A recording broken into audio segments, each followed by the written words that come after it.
का मतलब यह हो गया कि इसके अंदर दोनों है, ओपनिंग वाला भी और करंट प्रोडक्शन भी। तो ओपनिंग और करंट प्रोडक्शन इस 100 के अंदर में शामिल है। तो मैंने इस 100 में से तो पहले का पहले 20 निकाल दिया। क्या कर दिया जी? 20 निकाल दिया। बाकी कितना बचा? 80 बचा। बाकी कितना बचा? 80 बचा। तो 80 मैंने करंट प्रोडक्शन से क्या किया होगा जी? करंट प्रोडक्शन से ट्रांसफर किया होगा। तो इस पे मैंने 100% पूरे एफर्ट लगाए होंगे। इसका मतलब ये पूरा 80 एफर्ट लग गया होगा। ओपनिंग का कितना? 20 का 40% कितना होता है जी? 8। यहाँ पर करंट ईयर से 80, तो 8 और 80 आ गया। और 10 से 40 जितना इन्वेंट्री में बच गया उसका 40, तो 10 से 40 यानी 4, तो 8 80 88 और 4 92। तो 92 जो होगा वो हमारा इक्विवेलेंट प्रोडक्शन होगा from the point of view of conversion cost. इसके कैलकुलेशन में किसी को डाउट हो तो प्लीज पूछ ले।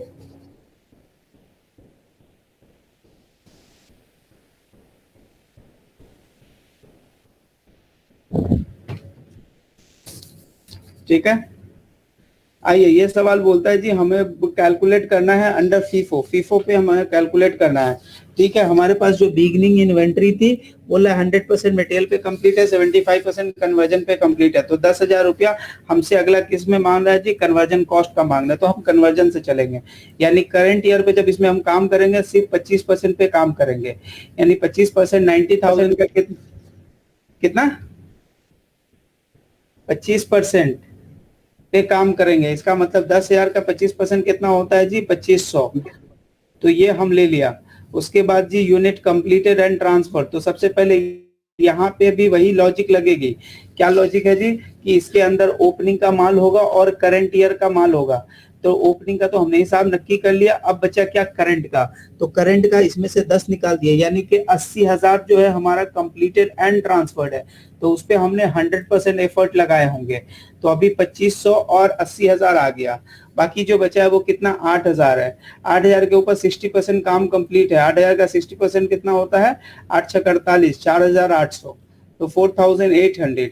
इसका मतलब है कि आपको क्या क्या ऐड करना है? ये 2500 ऐड करना है, 80,000 ऐड करना है और 4,800 ऐड करना है जी। ठीक है, तो कितना कितना किया? 2500, 80,000, तो 82,500 हो गया।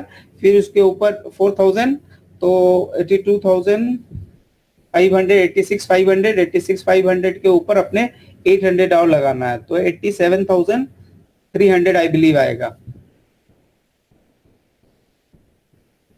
87,300, यानी अगर इसकी एक्सेल वर्किंग चेक करनी है तो हम सिंपल बता दे रहे हैं। ये 10,000 था, 10,000 था। इसके ऊपर आपने करंट ईयर में सिर्फ 25% काम करने हैं। 25% सिर्फ काम करने हैं करंट ईयर पे। इसका मतलब ये इसको जो हम मल्टीप्लाई करेंगे तो ये 2500 हो जाएगा। बाकी जो बोला था जी 90,000 में 10,000 ओपनिंग वाला है, यानी कि 80,000 यूनिट वो है जिसपे हमने 100% काम किया, and that is from the current year. तो 100% इसके ऊपर आपने काम किया हुआ है जी। तो इसके ऊपर आपने 100% काम किया, इट मींस दिस 80,000। फिर उसके बाद आपके पास क्लोजिंग में कितना बचता है? क्लोजिंग में इज 800 बचता है, सॉरी 8,000 बचता है। इसके ऊपर आपने काम किया जी 40%। इसका मतलब आपने कितना, सॉरी 60% आपने काम किया है। इसका मतलब आपने 4,800 यूनिट के बराबर काम किया। सबको ऐड कीजिएगा तो 87,300 बनेगा। एक बार सब आदमी ईमानदारी से बिना किसी चीज को छुपाए हुए बताएं कि आपके कितने सही थे और कितने गलत थे। आनंद भाई, हाँ भाई भाई, बिना छुपाए हुए। हाँ सेकंड वाला नहीं हुआ था। बाकी सारे सही थे? हाँ चलो गुड हो गया। अनीस भाई,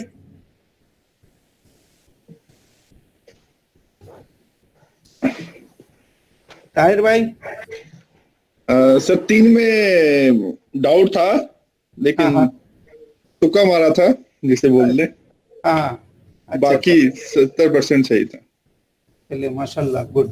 एटलीस्ट समझ के किया ना आपने, कोई हड़बड़ा के तुक्का जी तो नहीं मारा।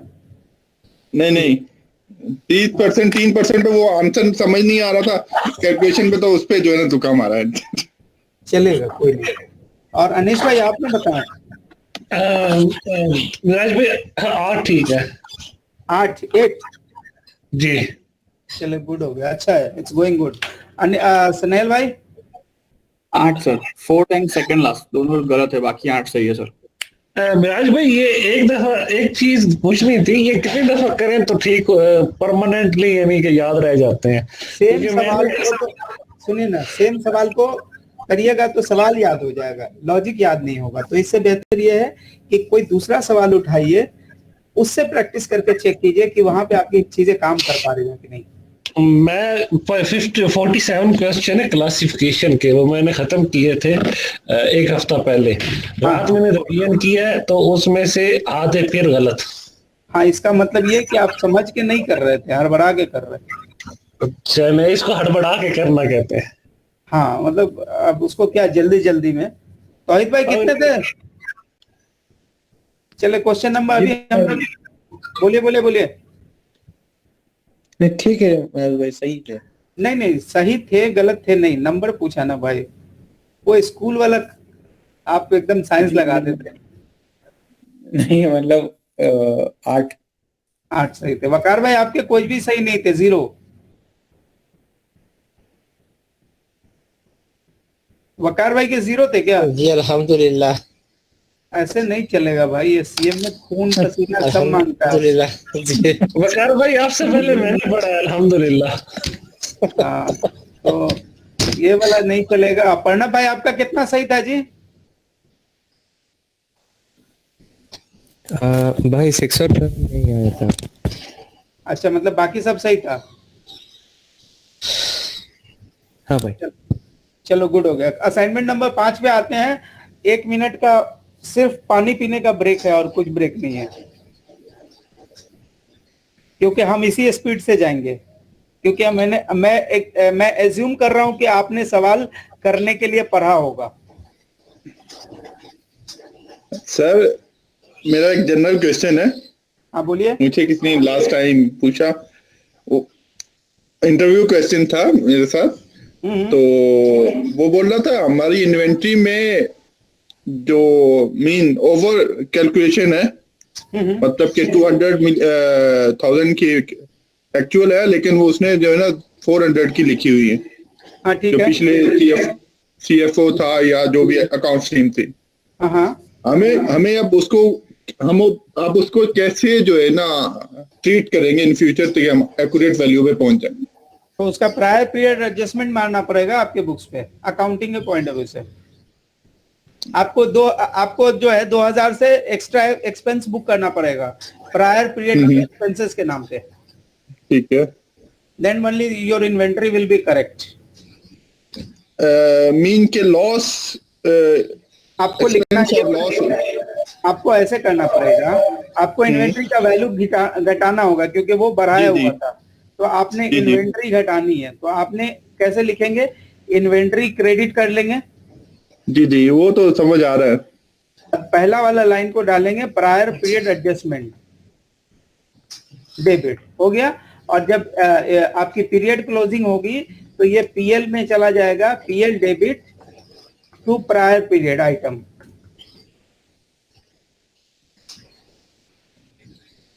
This is the only entry to rectify your mistake of last year. ठीक है। अगर कोई फाइनेंस के और बंदे हैं, दे ही कैन एडवाइस, क्योंकि आपको इन्वेंट्री करेक्ट करना पड़ेगा। ठीक है, ये तो एकदम क्लियर सी बात है।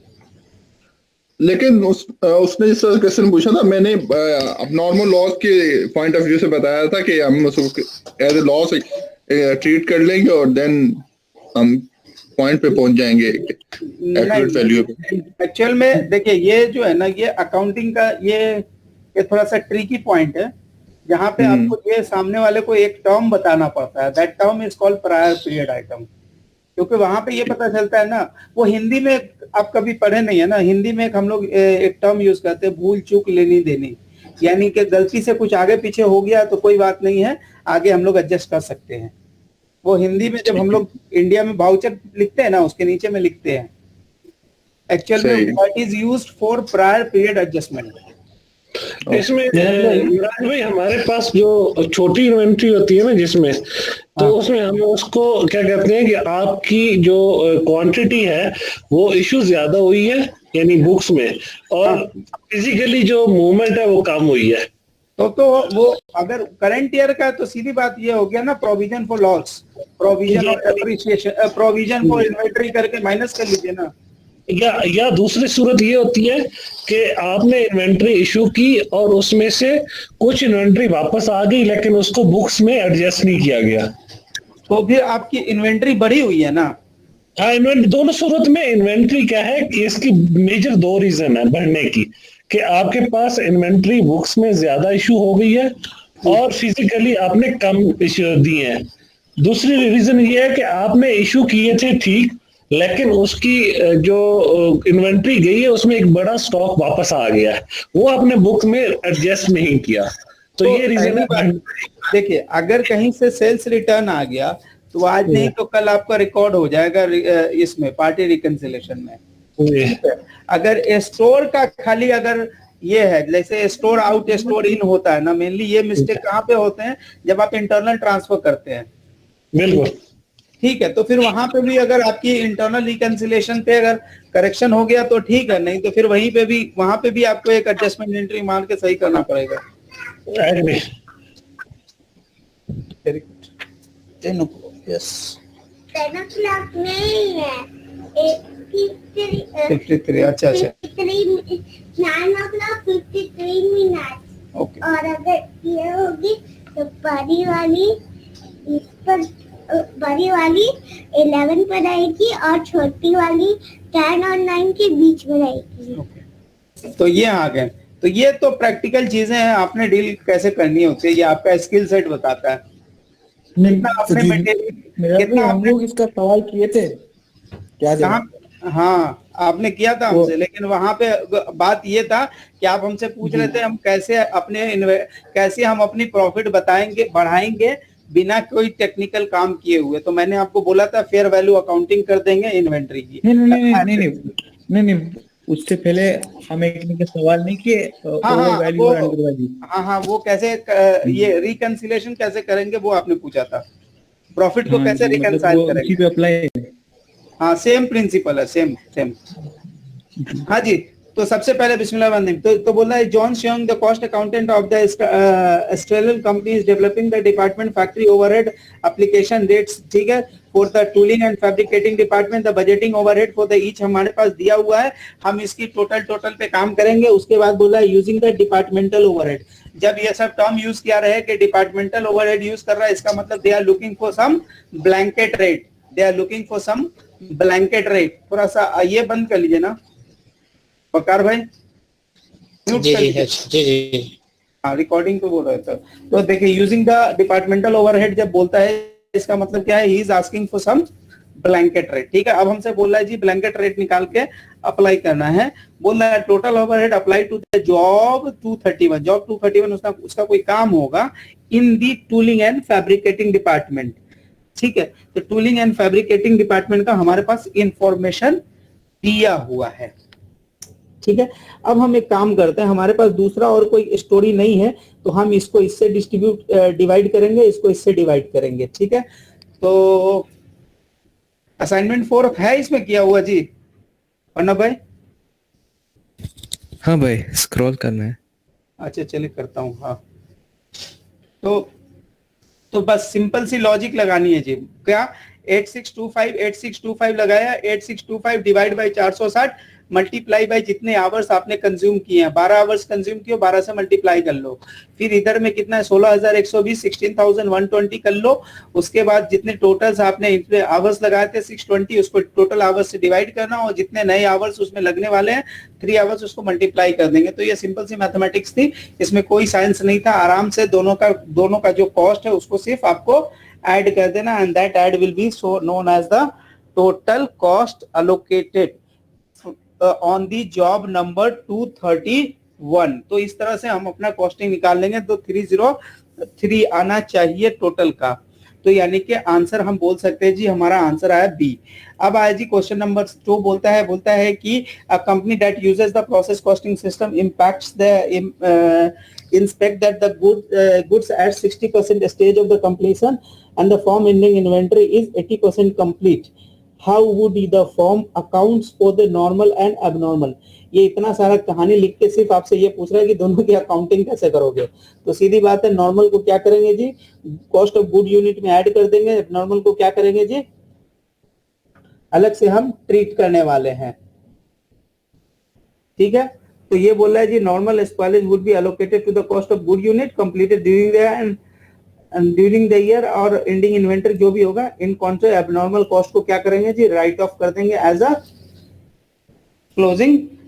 एज अ क्लोजिंग इन्वेंटरी करके हम राइट ऑफ कर देंगे। तो 2 का D is the more perfect answer. ठीक है जी,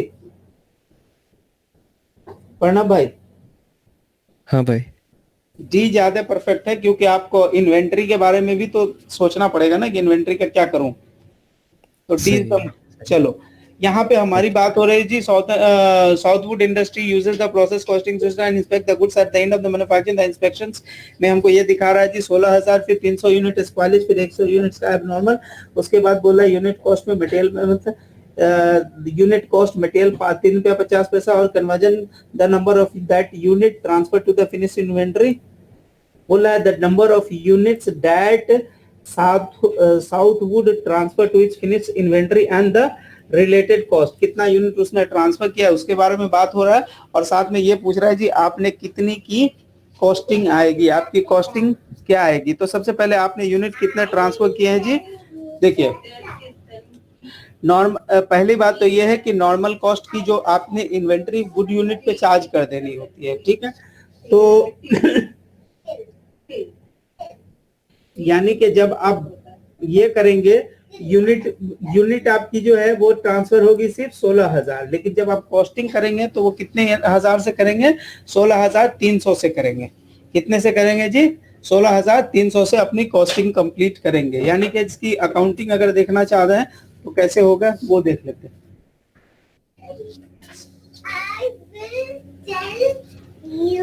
ठीक है, यानी यूनिट जो है वो हमारा हो जाएगा जी 16,000। बट जब हम कॉस्ट की बात करेंगे तो कॉस्ट का बात करेंगे जी 16,300 यूनिट पे सारा काम करने हैं। तो देखिए तो कितना 3 और 6 यानी कि ये दोनों ऐड करेंगे तो कितना होगा 9 रुपये 50 पैसा।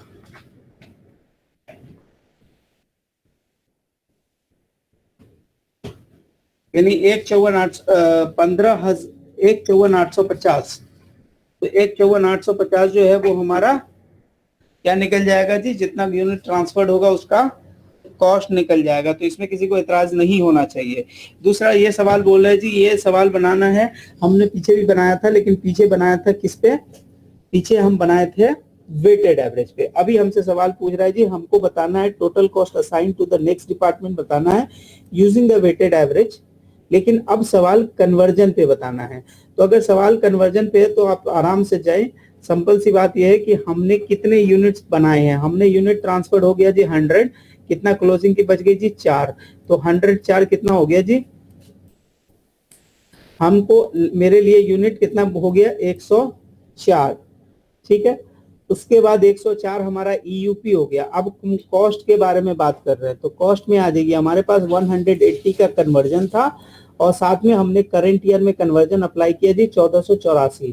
तो 180 प्लस 1484 आई डोंट नो कितना होगा। तो 180 प्लस 1484 यानी दोनों को हम ऐड करेंगे तो 1664 आएगा। और हम जब यूनिट टोटल ईयूपी निकाला था तो ईयूपी निकालने का जो टेक्निक था वो क्या था, यूनिट कंप्लीटेड एंड ट्रांसफर्ड वो लेना था। तो वो हमारे पास 100 था। उसके बाद जो क्लोजिंग इन्वेंट्री थी वो 10 थी, लेकिन उस पर सिर्फ 40% काम कंप्लीट था। इसका मतलब इसकी हमने वैल्यू ले रखी थी ये 4, इसका मतलब ये 4। तो पर यूनिट का जो कॉस्टिंग आ रहा है वो क्या आ रहा है 1664 डिवाइड बाय दिस 16 रुपया, इसको मल्टीप्लाई करेंगे यूनिट ट्रांसफर से, क्योंकि अगला हमसे पूछ रहा है जी ट्रांसफर्ड यूनिट का वैल्यू बताइए। अगला हमसे पूछ रहा है जी ट्रांसफर्ड यूनिट का वैल्यू बताइए, तो मेरे लिए आंसर आ जाएगा 1600। फिर बोल रहा है जी water company uses the weighted average costing system, material B is added into the, यहाँ पे कहानी थोड़ी सी डिफरेंट है। बोल रहा है कि uses the weighted average, B is added into the different point of the production, 40% is added when the units are 20% complete. B is added at 2 stage. पहला वाला सवाल में 1 स्टेज में कैलकुलेट ऐड होता था जब हम 80% काम कंप्लीट कर लेते थे, लेकिन अभी का क्या है कि 2 स्टेज में कंप्लीट होना है। पहला बोल रहा है जी कि पहला कब ऐड होगा, बोला 40% is added when 20% is complete. जब आप 20% काम कंप्लीट कर लेंगे तब जाके आपकी 40% ऑफ यूनिट बी आप उसमें लगा सकते हैं। And remaining 60% of the B जो ऐड होगा कब, जब आपकी प्रोडक्ट 80% कंप्लीट हो जाएगी। तो एट द क्वार्टर आपने कितना 22,000 बनाया है, ठीक है। Eight the end of the quarter 22,000 shrimps in the process, ठीक है, end of which 50% is completed. इसका मतलब ये है कि जो 22,000 जो प्रोसेस दिखा रहा है, ठीक है, अभी तक और कोई काम नहीं हुआ है फर्दर। इसका मतलब ये है कि इस पे सेकंड जो है, सेकंड टाइम जो इसको सेकंड डोज मिलना चाहिए, जो सेकंड एप्लीकेशन होना चाहिए था, वो नहीं हुआ है, ठीक है। तो मेरे लिए सिंपल सा आंसर ये हो जाएगा कि हम 40% निकालेंगे किसका, 22,000 का। 22,000 का 40%, 8,800 8,800। हाँ सही है, सही है। तो 8,800 हमारा आंसर आ जाएगा। तो इस पे कोई दिक्कत है क्या?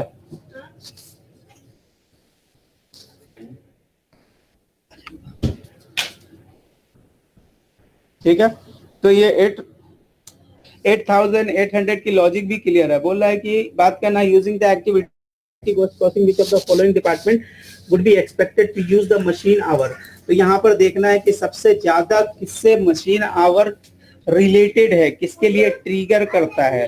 देखिए प्लांट कैफेटेरिया में तो हो सकता है कि नंबर ऑफ पीपल ट्रिगर करें, क्योंकि जो कैफेटेरिया का कॉस्ट होता है वो नंबर ऑफ पीपल पे। सेटअप पे मैंने ऑलरेडी बात करी हुई है जी, जो जितनी बार आप नए प्रोडक्शन रन बनाते हैं वो आपको ट्रिगर करती है। हैंडलिंग में जितनी बार आप ऑर्डर देते हो उसके ऊपर कॉस्ट आपकी ट्रिगर होती है। लेकिन जो रोबोटिक पेंटिंग्स है वो नंबर ऑफ आवर्स पे या नंबर ऑफ पेंटिंग्स पे आपके, तो चूंकि रोबोटिक्स है तो यहाँ पे मशीन आवर जो होता है सबसे की फैक्टर्स होता है, ठीक है। बट इसमें 2 और अलग भी रीजनिंग जा सकती है। वो ये होता है कि रोबोटिक प्रिंटिंग में printing itself can be the trigger point for the costing, but वो यहाँ पे नहीं है, इसीलिए we will take the machine hour. बोला the company is considering in the implementation of the ABC and the management program, ABC costing and ABC management, activity based management और activity based costing। अब बोल रहा है कि the company should focus on the manufacturing activity and avoid implementation the service type function, पहला reason. दूसरा बोल रहा है would probably find a lack of the software in the market to assist with the related record keeping।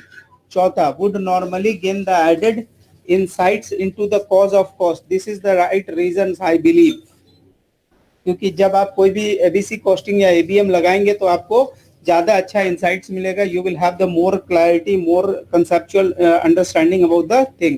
फिर बात हो रहा है all the following are the likely to be used as a cost allocation based in the activity costing. अब यहाँ पर छोटा सा वो है लॉजिक है कि आपको पढ़ना है और अपने अंडरस्टैंडिंग से आंसर देना है। इसके लिए कुछ बोला है number of material used in all the following are likely to be used as the cost based except एक को छोड़ के। तो इसमें बाकी सबकी रीजनिंग बतानी है एक को छोड़ के। तो इसमें क्या है कि बोलते हैं जी, सबसे पहली बात तो ये होती है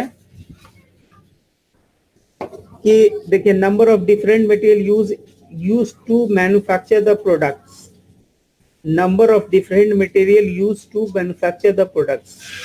फिर बोल रहा है number of unit use to manufacture the product.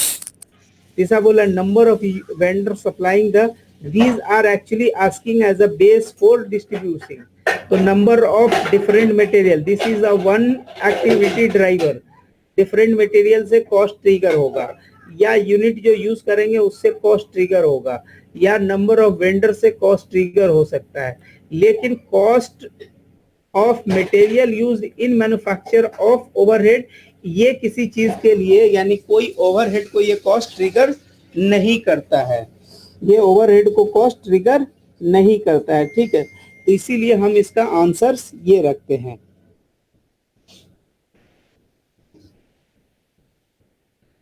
उसके बाद आइए हमारे पास सवाल नंबर 9 थे, इस पे हमने बताना था जी के the budgeted cost to manufacture one ultrasound machine, one ultrasound machine को बनाने का हमको कॉस्ट बताना है यूजिंग द एबीसी कॉस्टिंग।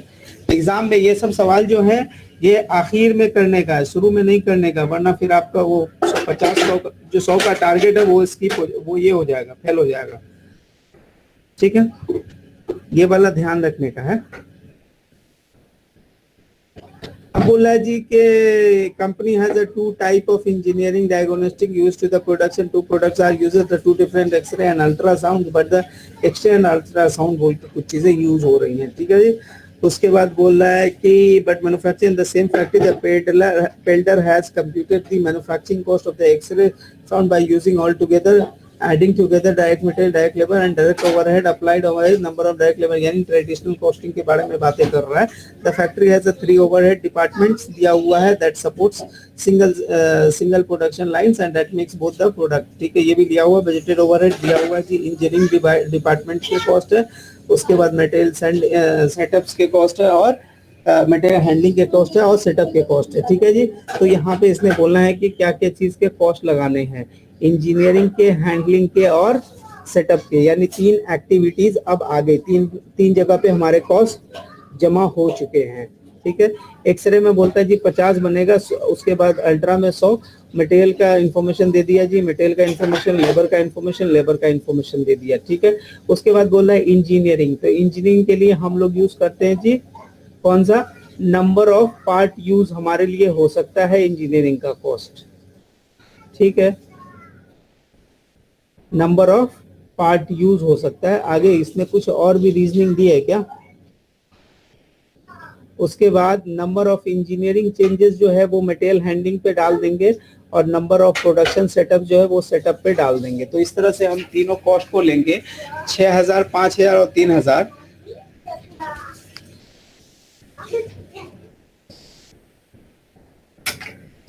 $6,000, 5,000 और 3,000 तीनों कॉस्ट को हमने ले लिया। अब आगे जो बात हो रही है कि 6,000 वाला जो है,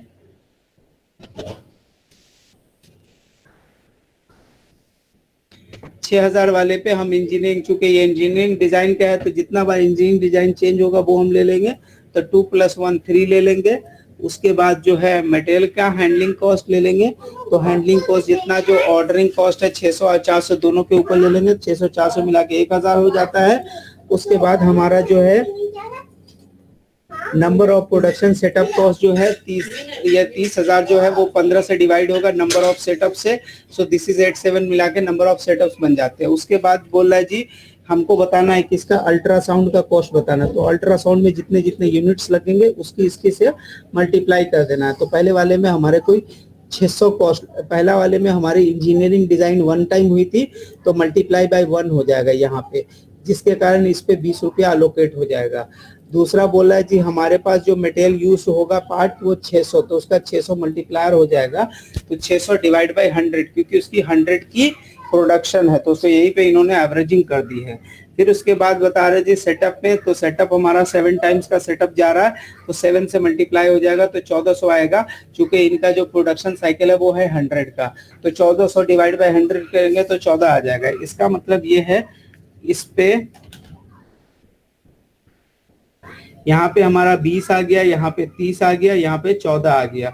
ऊपर में हमने निकाल लिया था जी 8000 डिवाइड बाय 100 80 रुपया मटेरियल का, 12000 डिवाइड बाय 100 यानी 120 रुपया डायरेक्ट लेबर का। तो दोनों को हम ऐड कर रहे हैं, यानी अब हम जो ऐड कर रहे हैं कौन कौन से यूनिट्स ऐड कर रहे हैं, हम जो ऐड कर रहे हैं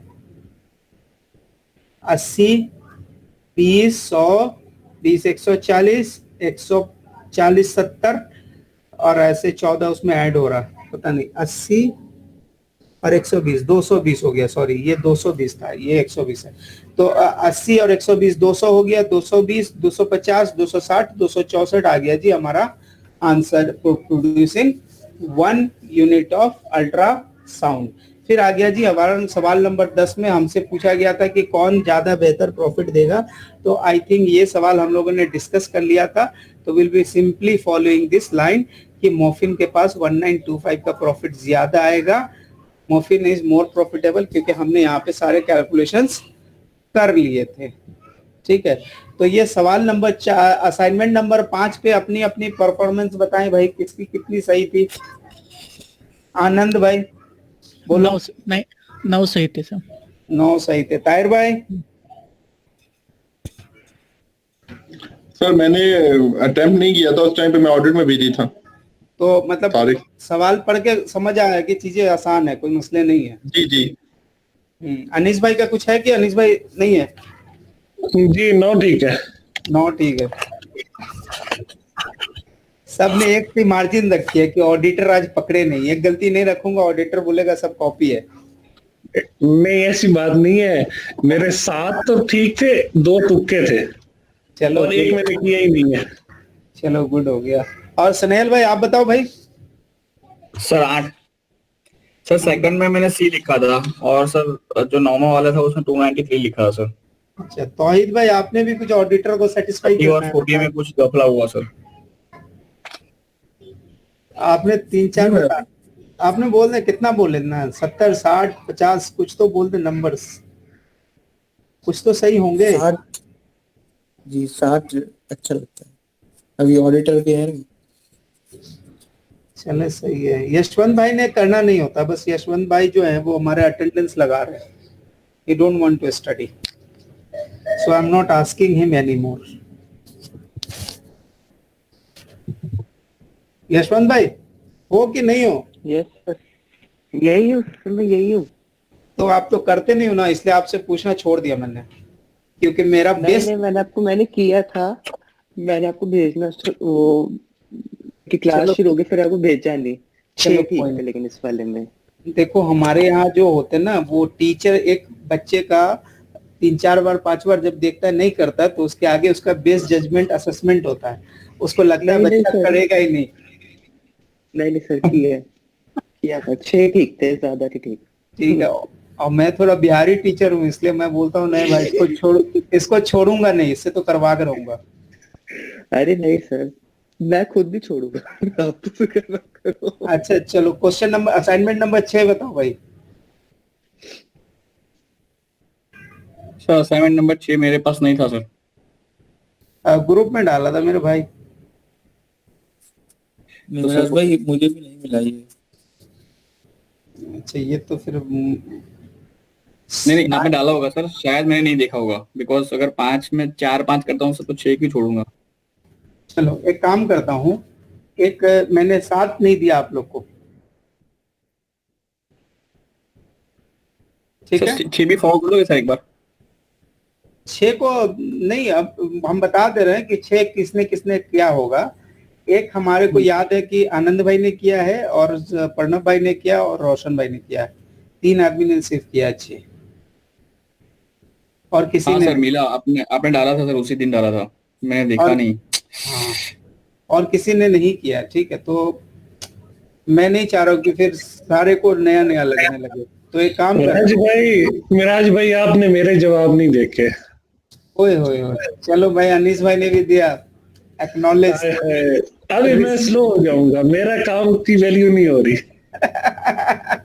नहीं ऐसा नहीं। देखिए जब हम पूछा है तो सबसे पहले आपसे पूछा है। पूछने में सबसे पहले मेरे से, और जब मैं जवाब देता हूँ तो मेरे को गिनती में भी नहीं है। नहीं चले, ये तो है 7 नंबर कंप्लीट थ्योरेटिकल है, मतलब दिमाग की पूरी दही कर देगा, पूरी दही। ठीक है, और या तो तुक्का जाएगा, नहीं तो अगर पढ़ के जाइएगा तो थोड़ा टाइम जाएगा, क्योंकि 7 नंबर अभी जो हमने पीछे कंप्लीट किया ना, स्टेप डाउन, रेसिप्रोकल, और दूसरा क्या था भाई, डायरेक्ट मेथड था। डायरेक्ट मेथड, हाँ, तो इसके ऊपर ये सवाल है, लेकिन इसका रियल न्यूमेरिकल है वो असाइनमेंट नंबर 8 पे है। ठीक है, तो I am sending 2 assignment actually, 7 and 8। तो 6, 7, 8 we will evaluating on Saturday. Good हो गया। अच्छा, जस्ट फॉर योर इंफॉर्मेशन, इसमें सिर्फ 10 असाइनमेंट है और 10 को आप कायदे से करोगे, कॉस्टिंग आपकी कंट्रोल में आ जाएगी। ठीक हो, ठीक है। सर बोले, मेरा क्वेश्चन है यहाँ पे। बोलिए ना। मैं एक्चुअली जब से स्टार्ट किया मैं प्रॉपर्ली स्टडी नहीं कर रहा था, तो अभी मेरा थ्योरी कहाँ से पढ़े हम?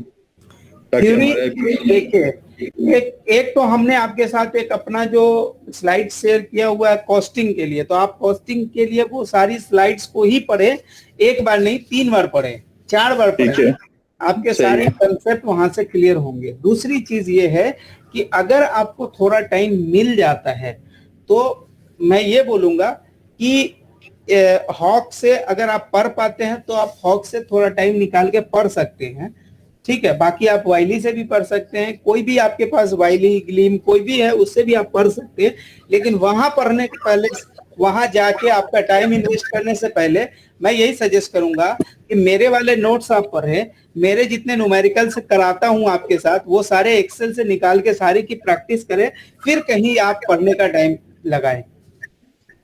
ठीक है, ठीक है। लेकिन आपके लिए ज्यादा बेहतर यह है कि आप पढ़ के अपना टाइम इन्वेस्ट ज्यादा लगाएंगे, उससे बेहतर यह है, मैंने आपको बोला है, सबको बोला है कि हॉक के सवाल सॉल्व करें, क्योंकि वहां पे क्या होता है आपके कॉन्सेप्ट भी थोड़े अच्छे हो जाते हैं और आप मैक्सिमम सवाल प्रैक्टिस कर पाते हैं। नहीं, हॉक के सिर्फ सवाल जो है वो सॉल्व करें और थ्योरी ना पढ़ें, थ्योरी जो आपने नोट्स दिए वहां से पढ़ें। बिल्कुल बिल्कुल बिल्कुल। अगर कोई थ्योरी पे आपके डाउट्स है तो आप रेफर कर सकते हैं, नो प्रॉब्लम। ठीक है, ठीक है, लेकिन आप सवाल ज्यादा सॉल्व करें। रीजन ये है कि ये एग्जाम जो है ना, ये आपकी डिफरेंट सिनेरियो में आपको चेक करता है कि आप क्या एप्लीकेशन कर पाते हो कि नहीं, नॉलेज को अप्लाई कर पा रहे हो कि नहीं। ठीक है, तो इसीलिए आप पढ़ने से ज्यादा प्रैक्टिस पे ध्यान दें। अब वो ये, अगर मेरे सारे असाइनमेंट आप कर लेते हैं तो फिर आप जाके इसके क्या नाम है, हॉक के असाइनमेंट करें, हॉक के सारे एमसीक्यूज करें। That is the only things that can make you pass. Okay, there is no other. ठीक है, देयर इज नो अदर। अगर हम बुक्स देखते हैं तो बुक्स में तो बहुत लंबा चौड़ा लिखा हुआ है ना, तो बुक्स इसलिए तो मना तो